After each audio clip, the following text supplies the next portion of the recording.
Assalamualaikum warahmatullahi wabarakatuh. Perkenalkan kami dari kelompok 12 beranggotakan Hesti Lailatul Qadri, Oktavia Devianti, Risna Maidawati, Siti Diba Mayasari, Siva Rahmawati, Yola Yolanti, Yuli Anissa Rosadi, dan Guli Wardana akan memperkenalkan tentang alkaloid. Alkaloid adalah kelompok metabolit sekunder terpenting yang ditemukan pada tumbuhan. Keberadaan alkaloid di alam tidak pernah berdiri sendiri. Golongan senyawa ini berupa campuran dari beberapa alkaloid utama dan beberapa kecil. Alkaloid khas yaitu yang berasal dari sumber tumbuhan. Senyawa ini bersifat basa, mengandung satu atau lebih atom nitrogen, biasanya dalam bentuk cincin heterosiklik. Dan mereka biasanya memiliki aktivitas fisiologis yang ada pada manusia atau hewan lainnya. Sejarah alkaloid mulai dikenal pada tahun 1803. Pertama-tama dikenal oleh seorang apoteker Prancis bernama De Rosne. Dia melakukan isolasi senyawa alkaloid yang kemudian dikenal sebagai narkotika. Pada tahun 1805 sampai 1816, Sertúner mengisolasi alkaloid dari opium atau Papaver somniferum. Pada tahun 1817 berhasil diisolasi diantaranya strychnine dan emetin. Pada tahun 1817 berhasil diisolasi diantaranya brucin, piperin, kafein. Pada tahun 1820 berhasil diisolasi diantaranya quinin, colchicine. Pada tahun 1826 berhasil diisolasi yaitu konin. Pada tahun 1886, alkaloid pertama yang disintesis adalah konin dari Conium maculatum. Pada tahun 1870, konin adalah alkaloid pertama yang diketahui struktur kimianya. Pada tahun 1889 dan berhasil disintesis oleh Ladenburg.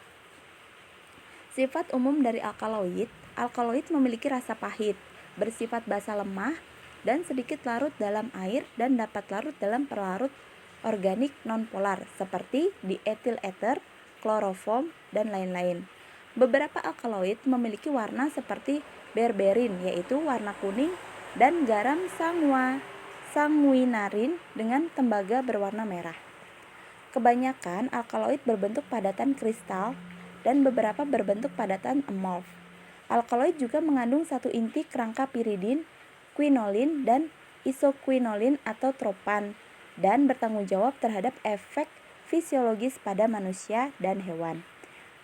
Klasifikasi alkaloid berdasarkan kerangka karbonnya dibagi menjadi 3, yaitu alkaloid sebenarnya, protoalkaloid, pseudoalkaloid.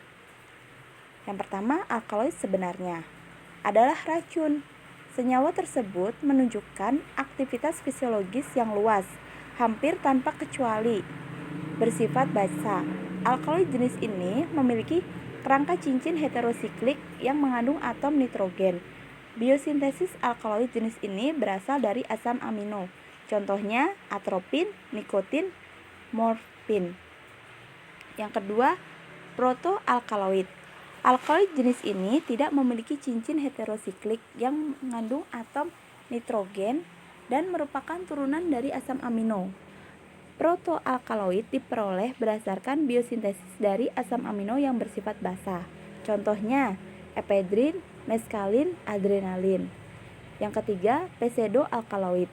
Alkaloid jenis ini mengandung cincin heterosiklik yang mengandung atom nitrogen, namun bukan merupakan turunan dari asam amino. Contoh, kafein, teobromin, teopilin.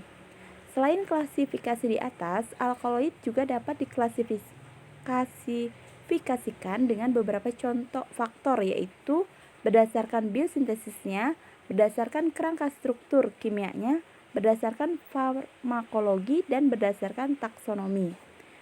Berdasarkan biosintesis ada indole, piperidin, pyrrolidin, feniltilamin, imidazol. Berdasarkan kerangka struktur kimia ada tropan, quinolin, purin, diterpen, steroidal. Berdasarkan farmakologi, ada morfin, quinin, labelin, aconitin, ergonifin. Berdasarkan taksonomi Cannabinaceae, Rubiaceae, Solanaceae. Secara umum, alkaloid dikelompokkan menjadi dua bagian, yaitu 1. Alkaloid heterosiklik. Struktur ini memiliki nitrogen sebagai bagian dari sistem cincin siklik dan banyak ditemukan di alam atau tumbuhan, tetapi tidak mengecualikan senyawa yang berasal dari hewan. Contohnya, pirole, pirolidin, piperidin, purin, tropan, quinolin, indole. Yang kedua, alkaloid non-heterosiklik. Alkaloid non-heterosiklik kadang juga disebut protoalkaloid atau amina biologis. Jarang ditemukan di alam. Molekul-molekul ini memiliki atom nitrogen yang bukan merupakan atom bagian dari sistem cincin. Contohnya, epedrin, hordenin, peniletilamin. Metode ekstraksi alkaloid. Yang pertama, persiapan sampel. Bahan yang digunakan merupakan bahan tumbuhan yang telah dikeringkan. Metode pengeringan harus dalam kondisi yang terkontrol, dengan pengeringan udara tanpa penggunaan temperatur tinggi. Bahan tumbuhan yang kering ini dapat disimpan dalam jangka waktu yang lama. Sampel tumbuhan dapat digiling menjadi bentuk serbuk kering untuk dapat memperoleh kontak efektif yang maksimum antara pelarut dengan alkohol dalam jaringan tumbuhan. Untuk tumbuhan yang memiliki kandungan minyak dan lemak seperti biji dan kernel, maka komponen kimia non-alkaloid ini harus dihilangkan dengan ekstraksi sunlight dengan pelarut nonpolar yang sesuai seperti N-heksana dan petroleum ether. Apa itu ekstraksi soklet? Ekstraksi soklet adalah metode ekstraksi pada cair yang sering digunakan di laboratorium sintetik atau analitik dan diperlukan bila senyawa yang diinginkan hanya menunjukkan kelarutan terbatas dalam pelarut dan pengotornya tidak larut dalam pelarut tersebut. Yang kedua, pemilihan pelarut. Pelarut memiliki peran yang penting dalam langkah ekstraksi dan pemilihannya tergantung pada jenis bahan tumbuhan. Secara umum, alkohol, etil asetat, kloroform, dan air digunakan sebagai pelarut. Alkohol digunakan dalam tahap pretreatment untuk menghilangkan kandungan klorofil dan impurities. Pelarut yang baik harus digunakan memiliki sifat-sifat berikut. Yang pertama, toksisitas yang rendah. Kedua, pelarut harus tidak reaktif atau inert terhadap kondisi reaksi. Yang ketiga, pelarut harus dapat melarutkan reaktan dan reagen. Yang keempat, pelarut harus memiliki titik didih yang tepat. Yang kelima, pelarut harus mudah dihilangkan pada saat akhir dari reaksi. Yang keenam, mudah dalam penggunaan dan penyimpanannya. Ketiga, ekstraksi alkaloid. Alkaloid dalam suatu tumbuhan memiliki struktur kimia yang beragam dan dalam jumlah yang banyak. Oleh karenanya, tidak mudah mengidentifikasi alkaloid dalam tumbuhan hanya dengan metode kromatografi tunggal. Selain itu, luasnya kelarutan alkaloid dalam beberapa pelarut juga menjadi kerumitan tersendiri. Langkah-langkah yang dapat dilakukan untuk melakukan ekstraksi alkaloid diantaranya: 1. Deteksi adanya alkaloid dalam ekstrak tumbuhan. Deteksi awal adanya senyawa alkaloid dapat dilakukan dengan menambahkan pereaksi warna alkaloid ke dalam ekstrak tumbuhan. Yang kedua, proses ekstraksi. Berdasarkan sifat kebasaannya, pada umumnya alkaloid diekstrak dari tumbuhan dengan menambahkan pelarut alkohol yang diasamkan dengan suatu asam lemah HCl 1 mol atau asam asetat 10%. Penambahan asam akan menyebabkan alkaloid berubah dalam bentuk garamnya yang dalam pelarut alkohol berair. Selanjutnya, larutan alkohol dipisahkan dari komponen ekstrak yang tidak larut. Penambahan basa lemah tetes per tetes seperti amoniak atau amonium hidroksida ke dalam larutan alkohol menyebabkan garam alkaloid kembali menjadi alkaloid semula yang tidak larut dalam larutan berair. Ekstraksi menggunakan pelarut nonpolar seperti kloroform menyebabkan alkohol berpindah dari fase air ke fase pelarut organik. Selanjutnya, pelarut organik diuapkan sehingga diperoleh alkaloid kasar. Metode identifikasi alkaloid. Alkaloid kasar yang diperoleh selanjutnya diidentifikasi menggunakan metode kromatografi lapis tipis dan disemprot dengan beberapa reaksi alkaloid. Yang pertama, reaksi Dagendorf. Hasil positif memberikan warna kuning kecoklatan dengan latar belakang warna kuning dari reaksi. Yang kedua, reaksi iodoplatinat. Hasil positif memberikan warna yang beragam. Yang ketiga, reaksi Marquis. Hasil positif memberikan warna kuning hingga ungu. Manfaat alkaloid.